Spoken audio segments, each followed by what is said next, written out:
Assalamualaikum warahmatullahi wabarakatuh. Jumpa lagi bersama saya di channel Teknisi Sukabumi. Ya, di tangan saya ini ada servisan handphone Asus Zenfone Lip L2. Awal masuk ke sini dalam keadaan tidak bisa di-charger. Tidak bisa di-charger sama sekali. Nah, ini konektor chargernya sudah saya ganti dengan yang baru, namun hasilnya masih nihil. Masih belum bisa di-charger juga.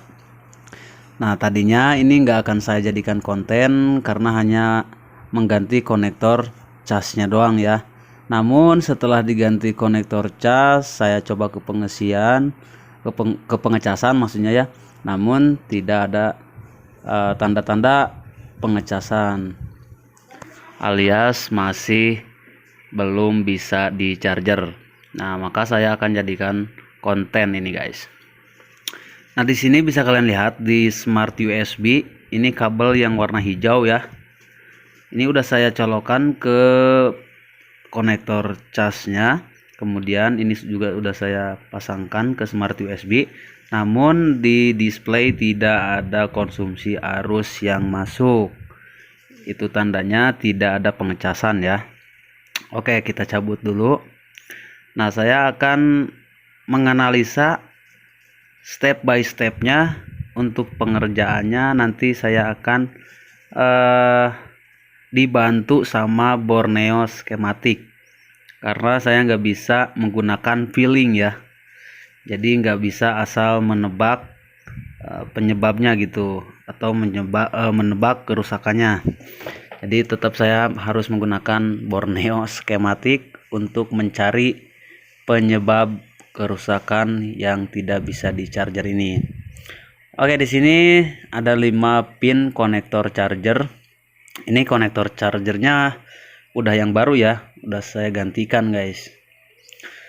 Nah, di sini saya akan cek menggunakan apometer digital. Ini sambil kita colok ke pengecasan. Kemudian kita tes menggunakan apometer digital. Ini yang warna merah ke jalur pibas, yang hitam ke ground. Ground di mana saja ya, bebas. Mau di atas konektor cas atau di body di sebelah mananya juga terserah, atau di sebelah sini ujung kiri sama ujung kanan. Nah, di sini terlihat di apometernya keluar 5,3 voltase. Artinya konektor aman. Untuk konektornya aman. Selanjutnya kita buka Borneo skematik, kita pilih mobile phone. Lalu kita tunggu dulu. Nah, di sini kita pilih mobile phone solution, kemudian hardware solution. Kita pilih tab Asus ini ya. Klik yang Asus sesuai brandnya yang kali ini kita tangani, sesuai merek HP yang sekarang lagi kita tangani guys.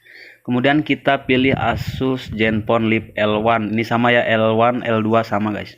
Lalu kita klik charger data. Nah, di sini bisa kalian lihat ini ada USB pibas in yang warna merah. Kita coba telusuri jalurnya. Ini pibas USB in yang berwarna merah. Nah, di sini ya titiknya. Nanti kita ukur di bagian sini guys. Ini nyambung ke konektornya sini ya. Ini langsung ada berarti 5 pin konektor yang tersambung ke pibas. Tapi nanti kita ceknya di sini aja nih, biar lebih mudah. Oke, sekarang kita coba lepaskan dulu kaleng penutupnya.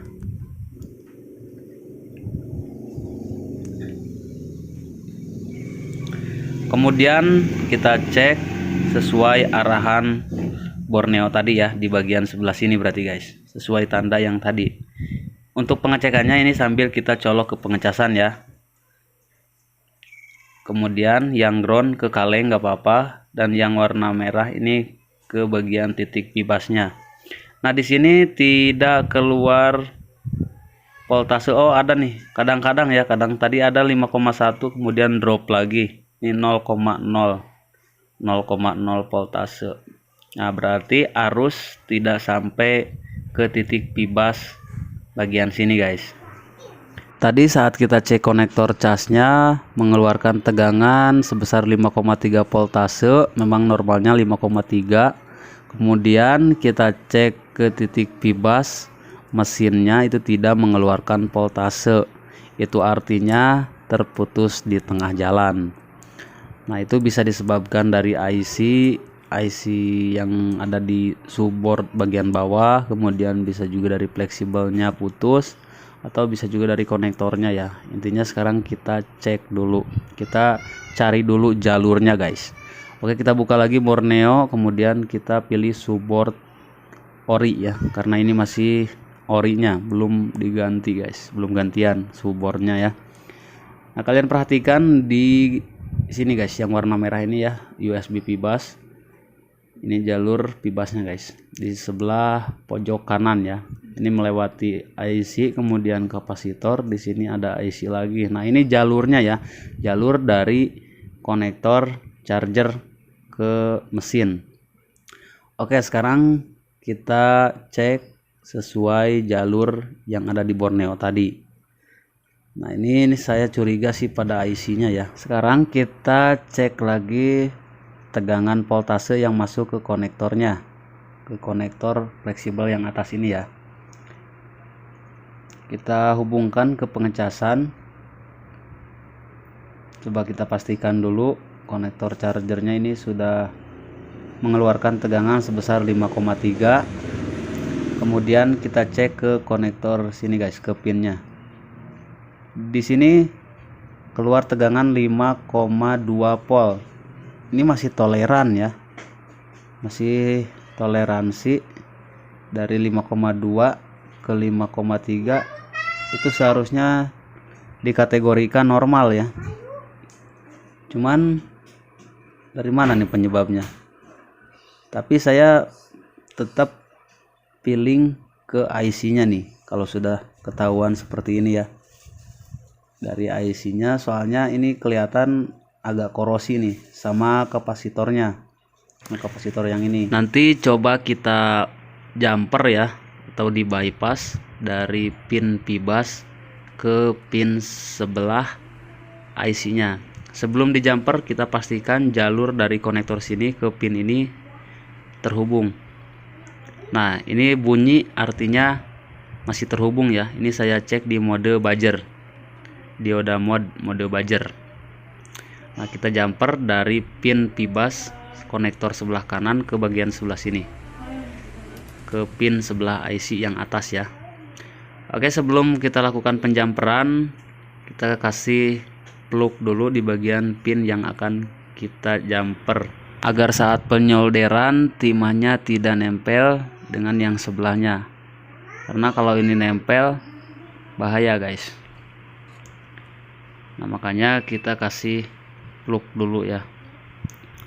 Kita jumper ke titik bagian sini. Ini yang atas ya. Ini kan ada dua pin atas bawah, kita pilih yang atas. Oke, ini sudah saya jumper menggunakan kawat jumperan. Nah, seperti ini ya. Sesuai dengan arahan jalur yang ada di Borneo tadi. Oke, sekarang kita cek lagi. Kalian perhatikan di ampermeternya. Ini sambil dicolok ke pengecasan. Nah, sekarang di sini mengeluarkan 5,3 volt. Kemudian, nah di sini juga keluar 5,3 volt ya. Oke, 5 pin ini keluar tegangan 5,3 volt.